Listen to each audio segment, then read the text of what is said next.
वो इंडिया हमसे पीछे था। आज वही मोदी है जिसे हम कल गालियाँ दे रहे थे कि ये चाय वाला आ गया।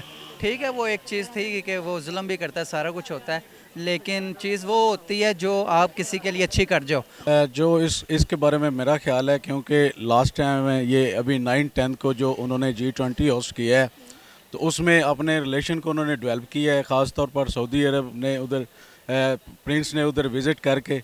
सलाम नमस्ते सत श्री अकाल, मैं हूं सिद्रा। हम आवाज़ के साथ आज हम बात करने जा रहे हैं कि इंडिया और सऊदीया के रिलेशनशिप्स हमें किस कदर मजबूत नज़र आ रहे हैं। आज उनके दरमियान ऐसे माहदे तय हुए हैं जो कि अनबिलीवेबल हैं। अगर हम पाकिस्तान और सऊदीया के रिलेशंस की बात करें तो हमें पता चलेगा कि हम कितनी खटाई में जा रहे हैं, जिसका झंडा दुबई के कह लेंगे बुर्ज खलीफा पर शो नहीं हो सकता। वो सक्सेस क्या करेंगी। जैसे कि हम बात करें सऊदी और इंडिया के रिलेशन की, तो उनके दरमियान एक रेलवे ट्रैक का मुआहदा तय किया गया है जो कि सऊदीया से होती हुई यूरोप जाएगी। और साथ में अगर देखा जाए इसके अलावा बेशुमार मुआहदे तय किए गए हैं जो कि इंडिया पूरी दुनिया को अपने साथ कनेक्ट करने वाला है। तो बने रहिए मेरे से इस वीडियो के आखिर तक।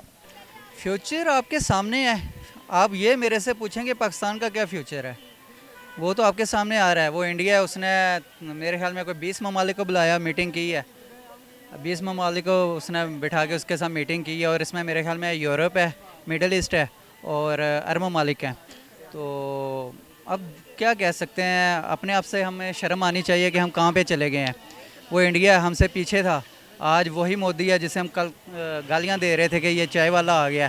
ठीक है, वो एक चीज़ थी कि वो जुल्म भी करता है, सारा कुछ होता है, लेकिन चीज़ वो होती है जो आप किसी के लिए अच्छी कर जाओ, और वो इंडिया की आवाम के लिए उसने वो कर दी है हमेशा के लिए। मेरे ख्याल में जो है वो मोदी का नाम अब जो है वो हिस्ट्री के अंदर वो ज़िंदा रहेगा। इंडिया के अफगानिस्तान के साथ ताल्लुकात अच्छे हैं, सऊदीया के साथ अच्छे हैं। सऊदीया का प्रिंस पाकिस्तान आना गवारा नहीं करता, लेकिन वही प्रिंस इंडिया को विजिट करना प्रेफर करता है। यही तो बात। अब देखें ना, मोदी ने भी लास्ट टाइम यही कहा कि हमने पाकिस्तान के ऊपर क्या बात करनी है, इनको इनके हाल पे छोड़ दो। तो उसने वो उन लोगों को टारगेट किया है, बिठाया अपने साथ, कि जिनको वो समझता था कि ये अगर इंडिया के अंदर आके इन्वेस्टमेंट करेंगे तो जो इंडियन अवाम है उनके लिए अच्छा होगा। तो बात तो यह है कि वो कहते हैं कि एक कामयाब मर्द के पीछे एक औरत का हाथ होता है, तो मोदी के पीछे तो वो भी नहीं था, तो लेकिन फिर भी वो कामयाब हो गया। तो सबसे बड़ी बात तो ये कहावत जो है वो उसने गलत कर दी है। G20 का सीजन चल रहा है इंडिया के अंदर, सॉरी G21 का, जो कि नरेंद्र मोदी ने G21 कर दिया है उसको। अफ्रीकन यूनियंस उनका हिस्सा है। साथ में देखा जाए तो सऊदीया की मैंने बात की कि सऊदीया मुस्लिम ममालिक है, नो डाउट हम भी मुस्लिम ममालिक है, लेकिन हमारे अपने ही ताल्लुकात मुस्लिम ममालिक के साथ अच्छे नज़र नहीं आते, जबकि इंडिया को पता है कि मुझे क्या करना है। बात ये है कि तल्लुकात जो है वो कौन ठीक करेगा, जिन्होंने ठीक कर रहे हैं वो पता नहीं कहाँ लगे हुए हैं। तो जो सऊदीया है उसको पता है कि हम किस जगह जाके जो है पैसा इन्वेस्ट करेंगे तो हमें क्या मिलेगा। अब ज़ाहिर है पाकिस्तान में तो वो करेगा नहीं। अब देखें आपके सामने ही है, पहले ये कहा गया कि वो जो किंग है वो आएगा पाकिस्तान से होता हुआ इंडिया जाएगा, लेकिन जाते हुए वो आपको टॉपिक रहा गया, तो वो निकल गया। उसको वो आपके आप अपने आप में देखें आप हैं क्या, फिर ये बात करेंगे कौन आपके मुल्क में आना चाह रहा है। दुबई के अंदर पाकिस्तान का झंडा नहीं दिखाया गया, ये हमारे लिए इंसल्टिंग बात थी। अफगानिस्तान के अंदर आपके पता है, अफगानिस्तान के अंदर वो अपनी एक आर्टिफिशियल लेक बना रहे हैं, पाकिस्तान को भी पीछे छोड़ दिया उन्होंने, ताकि वो अपनी जो सिस्टम है, जो बंजर ज़मीन है, उसको इरिगेट कर सकें और वहाँ से फसलें उगा सकें। अब तो हम सोचते हैं कि अफगानिस्तान, जहाँ पर हम कहते हैं इतने साल अमेरिका ने भी हुकूमत की है, उसके बावजूद देखा जाए तो इतने अच्छे मंसूबे बना रहे हैं वो लोग भी। बात यही है न कि वो लोग दिल से काम कर रहे हैं। जो भी आया उसने ये देखा है कि नहीं यार मैंने अपने मुल्क के लिए करना है, उसने ये नहीं सोचा कि मैंने मुल्क से निकाल के खाना है और बाहर लेके जाना है। तो इस वजह से वो जितने भी लोग हैं ना, अब सच तो ये है कि अफ़गानिस्तान भी हमें आंखें दिखा रहा है, भाई आप लोग कौन हो। हालांकि पाकिस्तान जो है उसने अफ़गानिस्तान को खड़ा किया, आधे अफ़गानी आधे से ज़्यादा पाकिस्तान के अंदर बैठे हैं, लेकिन ये कोई भी नहीं देख रहा। चीज़ वही है कि आपको यहाँ पे अच्छा आपको मिलेगा, आप वहाँ पे जाएंगे। तो मोदी, अब सारी दुनिया को पता है कि मोदी ने ये जो चंद्रयान 3 वाला काम किया, उसके बाद मिशन सन का काम किया है, तो सारी दुनिया को पता चल गया कि एशिया में जो है ना वो भारत ही है। तो हम भारत के साथ अच्छे रिलेशन कायम करेंगे तो हमारा भी आगे फ्यूचर है और इंडिया का भी है। तो बाकी दूसरी एक बात है, मैं जो इंडिया जिधर मर्ज़ी चला जाए, लेकिन जो नमक है वो पाकिस्तानी खा रहा है। जो इसके बारे में मेरा ख्याल है, क्योंकि लास्ट टाइम ये अभी 9-10 को जो उन्होंने G20 होस्ट किया है, तो उसमें अपने रिलेशन को उन्होंने डेवलप किया है। ख़ास तौर पर सऊदी अरब ने उधर प्रिंस ने उधर विज़िट करके, क्योंकि उन्होंने काफ़ी इसको डेवलप करने की कोशिश की है, क्योंकि वो लिंक्स कर रहे हैं कुछ, जैसे UAE को, सेंट्रल एशिया स्टेट्स को और उसके साथ यूरोप के साथ कनेक्ट कर रहे हैं। तो इसकी वजह से ज़ाहिर बात है, जब वो इन्वेस्टमेंट करेंगे, तो इन्वेस्टमेंट जब होती है तो ऑटोमेटिकली आपके रिलेशन डेवलप हो रहे होते हैं। जैसे यूरोपियन यूनियन इकोनॉमिक ऐसे इक़्तिसादी मामलात आपस में चल रहे हैं तो उनके रिलेशन डेवलप हो रहे हैं, तो उन्होंने डेवलपमेंट की है, उसके बाद वो कनेक्टेड रहे आपस में।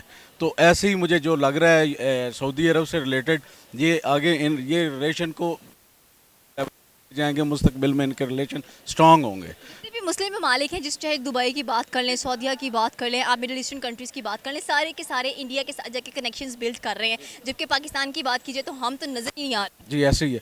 जी आपने बिल्कुल ठीक बात की है। जैसे उधर G20 है, तो अब हम कहें G100 में तो उसकी भी हम होस्टिंग नहीं कर सकते। तो दूसरी बात यह है कि जो इंडिया है वो एक बड़ी मार्केट है, और इसके अलावा इंडिया जो है वो हर जगह पर जो है अपने आप को बड़ा स्टेबल कर रहा है। जैसे आप उनकी IT देखें, जगह पर जितने भी हैं सारे इंडियंस बैठे हुए हैं, तो उन्होंने अपने आप को इस लेवल पर लेकर गए हैं कि सारे मुल्क उनकी मजबूरी बन गए हैं और सारे उनके साथ रिलेशन डेवलप करना चाह रहे हैं। अब आप किसी मुल्क की भी बात करें, इवन के चाइना है, चाइना भी उसके साथ उस हवाले से रिलेशन तिजारत कर रहा है, कमर्शियल ट्रेड उनकी चल रही है। तो और इसके अलावा इंडिया की आप बात करें रशिया के से रिलेटेड, तो उनसे भी उन्होंने पीछे आप लास्ट टाइम देखें उन्होंने वो ऑयल वगैरह उनसे परचेज़ किया, बाकी सारी चीज़ें भी उनके साथ हो रही हैं। तो कोई ऐसा मेरे ख्याल में मुझे कोई ऐसा कंट्री नहीं नज़र आ रहा अलावा तो इंडिया के साथ कनेक्टेड ना हो, जो इंडिया के साथ कनेक्टेड ना हो। ठीक है, तो इंडिया अपने आप को बड़ा बूस्ट कर रहा है इस हवाले से। तो मुझे जो पाकिस्तान के हालात इस हवाले से नज़र आ रहे हैं, पाकिस्तान मुझे ऐसे लगता है जैसे आइसोलेशन में जा रहा है, और पाकिस्तान की इसकी सबसे बड़ी जो मेन रीज़न मुझे नज़र आ रही है वो पॉलिटिकल इंस्टेबिलिटी है। अगर पॉलिटिकल इंस्टेबिलिटी होगी तो पाकिस्तान इंशाल्लाह डेवलप करेगा, और ये पॉलिटिकल स्टेबिलिटी से ही ये फॉरेन अफेयर के इंडिया और सऊदीया के तल्लुकात तो एक साइड पे हैं इतनी ह्यूज उनकी मार्केट है और इंटरनेशनल मार्केट में काम कर रहा है, और इंटरनेशनल कंपनी है, और वो सब चाहती हैं कि हम जाके इंडिया में काम करें। अब देखें बाइडन गए हैं उधर, 19 बड़ी जो ममालिक हैं, जो सरबराहान हैं वो इंडिया गए हैं। आप इस तरह कह लें कि दुनिया के जो चौधरी ने ना सारे वो इंडिया के घर गए हुए हैं। ठीक है, तो आप खुद देख लें कि इंडिया कितना प्राउड होगा इस चीज़ पे। इंडियंस को होना भी चाहिए प्राउड। और दूसरी साइड पे जो उन्होंने एक ऐलान किया है कि इंडिया को वो एक पाथवे बना के कनेक्ट करेंगे अफ्रीका के साथ, और उसके बाद यूरोप के साथ, मिडल ईस्ट के साथ। और इंडिया, आप सोचें कि इंडिया पूरी दुनिया से कनेक्टेड होगा तो इंडिया की इकॉनमी कितनी बूस्ट हो जाएगी और इंडिया कहाँ से कहाँ पहुँच जाएगा। और हमारे इधर आप देख लें पाकिस्तान में कि CPEC इतनी देर से चल रहा है, और CPEC अभी तक हम अपने मुल्क के अंदर CPEC कंप्लीट नहीं कर सके। उसमें हमें इतनी जो मुश्किलात का सामना करना पड़ा है। और दूसरी साइड पे अगर इंडिया को देखें तो इंडिया पूरी दुनिया से कनेक्ट हो रहा है। इससे अच्छा जो इंडिया के लिए ना कोई और मौका नहीं है। अब इंडिया आने वाले वक्त में, मुझे लग रहा है ना, आने वाले वक्त में इंडिया सबसे ऊपर जाएगा, सुपर पावर बन जाएगा। और हमें भी चाहिए कि हम इंडिया से अपने तल्लुकात अच्छे कर लें।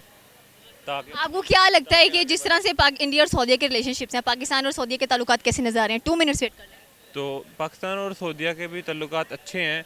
अभी कल की न्यूज़ है कि $25 अरब सऊदी शहजादा मोहम्मद बिन सलमान ने पाकिस्तान को दिए हैं। दिए हैं, उन्होंने हमें दिए हैं, हम उनको क्या दे रहे हैं? हम उनको गारंटी दे रहे हैं कि भाईजान हमें पैसे दे दो, खुदा का वास्ता, हम अल्लाह के प्यारे हो जाएंगे। नहीं तो ठीक है ना, पाकिस्तान का वास्ता आपको, ठीक है ना, तो कोई बच जाएगा पाकिस्तान। आप ही हमारे बड़े हैं, ठीक है ना। हमने उनके गोडे पकड़ के तो भाई उनसे पैसे ले लिए, ठीक है। हमारे जो चीफ ऑफ आर्मी स्टाफ हैं उन्होंने बड़ी मेहरबानी उनकी कि वो अपना काम आर्मी बॉर्डर्स का काम छोड़ के तो इतनी खेचल कर रहे हैं, हमारे लिए ही कर रहे हैं कि नहीं। अपना काम बेशक उन्होंने छोड़ दिया, लेकिन चलो काम तो कर रहे हैं। काम भाड़ में जनता। हाँ चलो, सोच तो रही है। और अगर कोई नहीं सोच रहा, वैसे भी पाकिस्तान का मसला तो इंस्टेबिलिटी है जो पॉलिटिकल, अगर ये तो शॉर्ट टर्म सोच, पाकिस्तान को निकालें तो सही। अभी फिर पाकिस्तान अभी निकल जाए तो वैसे पाकिस्तान का सबसे बड़ा मसला तो जो पॉलिटिकल अनस्टेबिलिटी है, इलेक्शन होने चाहिए। पाकिस्तान में कोई मजबूत हुकूमत आनी चाहिए, 4 साल पूरे करने चाहिए और कम से कम 4 साल एक हुकूमत पूरे करे, उसके बाद फिर इलेक्शन वक्त पर हों तो फिर सोचा जा सकता है कि पाकिस्तान कोई ऊपर जाएगा। अभी तो मांग मूंग के thank you so much. Pakistani अवाम की राय आप कितनी क्या राय है आप हमें नीचे के कमेंट सेक्शन में बता सकते हैं। हमारे चैनल को सब्सक्राइब करना बिल्कुल मत भूलिएगा। तो मिलते हैं अगली वीडियो में। अल्लाह हाफिज़।